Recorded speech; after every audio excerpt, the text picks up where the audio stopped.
Hello everyone and welcome back to another episode of Satsuhime's Grand Adventure. The last time we met I was a fledgling arcanist ready to take on the world. But before I was able to fully unlock my true potential I had to start power leveling.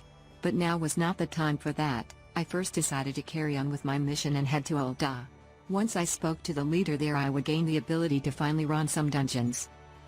And you knew I couldn't pass that up. So off I went to Ul'dah.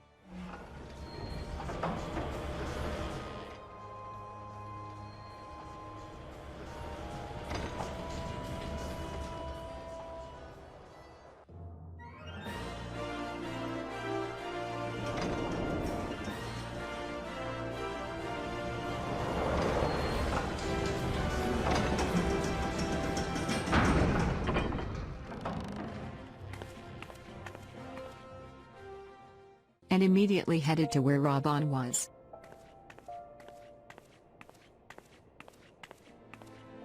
Ah, a guest from Gridania.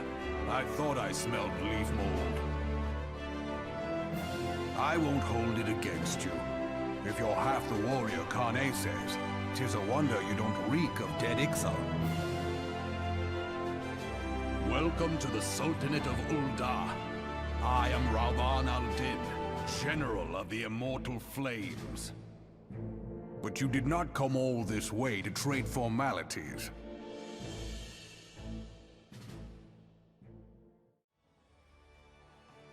Similarly to the other leaders, the Battle of Cartino is a touchy topic here. I find out that the message the Admiral wanted me to relay to him was in reference to the Garleans gearing up for another attack. Or at least that's what I gathered. He tells me that as soon as the Garleans learned how to use Magitech they immediately started seizing nearby territory. Led by a man named Solus Sos Galvis they claimed the nation of Izabar. That's when Solus became emperor and his republic became an empire. An empire that now has its sights set on Eorzea. Fortunately, Solus is a feeble old man now, who is lacking a successor. Which is why the Garlean attacks seem to have slowed down dramatically.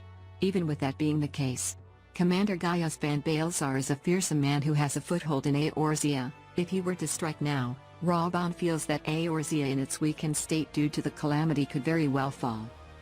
Although, the after effects of the calamity are not the only reason. The Eorzea alliance is only an alliance in name. Most nations are primarily looking out for their own. That being said, the whole purpose of these memorials were to rally the people, and try to create a true alliance in Eorzea. Raban signs the paper and agrees to a newly rejuvenated and united nation. After all that, I take my leave. Outside there was a guard named Bartholomew, who claimed to have some useful info for me if I was going to be heading to Limsa Lominsa anytime soon. Apparently, the proprietor of the Drowning Wench mentioned the need of a capable adventurer for a job. He figured I have a good enough reputation at this point to offer my services. I'm always down for more work. So I take that info and make plans to go speak to the guy. Before that though I decided to attune to all the crystals in Ul'dah, so I can get around easily upon my return. After that's done, I go ahead and head over to Limsa.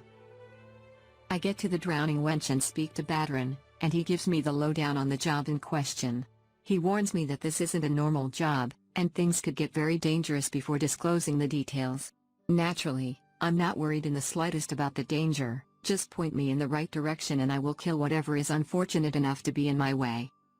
After reassuring him I want to take the job, he informs me that a group of suspicious types have been spotted sneaking in and out of the Sastasha Sea Grot.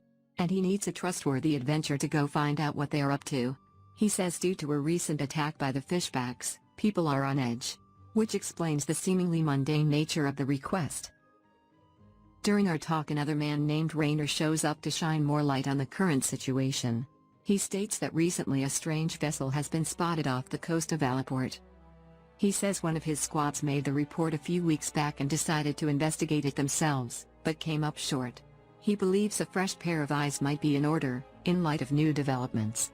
Also his forces seem to be stretched thin at the moment. After gathering all the info I need, I prep to head over to Sastasha.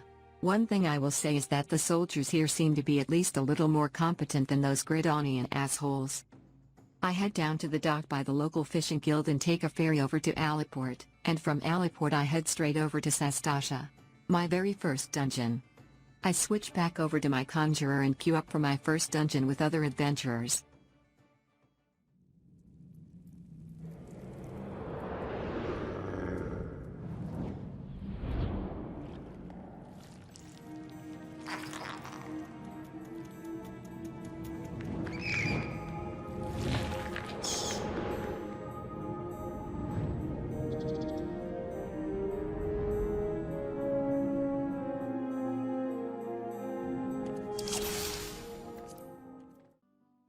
I enter the dungeon and I'm greeted by what appears to be a cave that used to be submerged in water at some point. There were sea plants, coral, and shells everywhere, along with many sea creatures that would surely be meeting their ends very soon. The crew I spawned in with consisted of a marauder, an archer, and a rogue. We immediately start making our way through Satsuhime, killing any creatures we find on the way.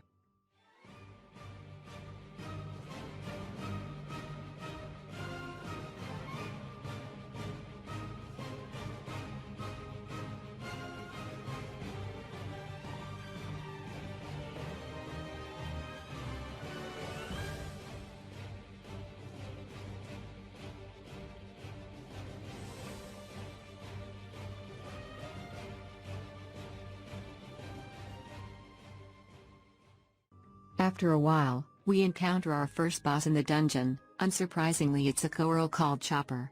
We were told that during the patrol they found that a family of these creatures had moved into the cave. We quickly dispatched the creature and moved on, which now that I think about it, probably means we just orphaned some baby cubs. Oh well, it's hard out here in these streets, son. Speaking of which, it wasn't that long before the creature slaying became people slaying. Now one could assume this would be a problem for me, because of morals and stuff. One would assume wrong. We steamroll through Satsuhime, straight up executing every pirate we see, with no remorse or hesitation.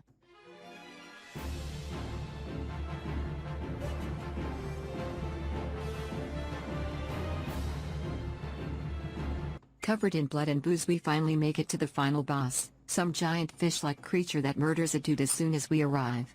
Which absolutely outraged me. I mean, seriously. How the fuck he just gonna kill that guy in cold blood like that? Naturally, he must pay for this transgression with his life. Because nobody gets to be more ruthless than me. Not even some stinky fish man. So we went in there and killed him until he died.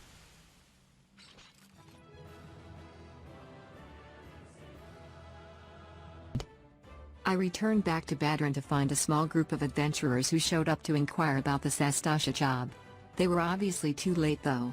Their leader tells me that their goal is to become heroic figures that the bards would sing and tell tales about.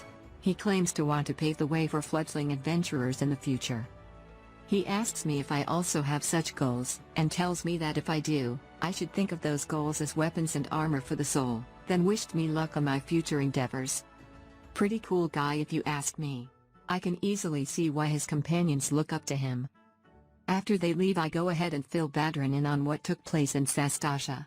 Every bloody detail. He seems pleased with the outcome and informs me of yet another dungeon request. This time from Gridania. After accepting the quest, I head back over to Gridania to check in with Mother Mione. But before she can even begin to fill me in on what's happening, Bo Lord Luing makes an appearance to see if anyone was found to take on the request yet. He notices me and immediately knows why I am there, and gets straight to the point. He tells me he wants me to stop a potential threat to Gridania, before it even gets a chance to manifest. He wants me to head to the Tamtara Deep Croft, the very same place I went to slay the golem that the masked man summoned. But this time he wanted me to venture deeper into the ruin. He says that reports of shadowy figures and a doomsday cult have been spotted with increased frequency around the area, and he wants to get ahead of the situation. He gives me the usual crap about him not being able to send his own men because blah blah blah, who gives a shit. And after that I prep to head out. After some light prep, I make my way to the Deep Croft. I talk to the God's Quiver Bowman at the gate to gain entry, and after that, it's just a matter of queuing up so I can get this job done. A job I will be getting done in the next episode. Thank you so much for watching yet another episode of Satsuhime's Grand Adventure. Just a few things of note before we end this one. First off, I am having so much fun making this series. And I hope you guys are enjoying watching it. In the near future, episodes will be dropping detailing my exploits at the various guilds around Eorzea, because I plan to keep those parts out of future stories. This series is going to be super long, so I want to make sure I'm keeping filler to a minimum.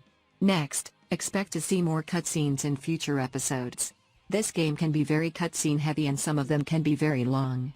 The good news is this will help me get episodes out faster. The bad is there may be less time for all of my witty quips and banter. But worry not. There will be plenty of that to go around. Lastly, your comments on the videos really help me know that you guys are liking the episodes. So no matter how mundane, even a simple good job can go a long way. Only a handful of people even watch these, but I'm putting my everything into them. Because it's a passion project for me. But it still helps to know you guys like it. That's all from me for now. Have a wonderful day, guys. I'll see you next time.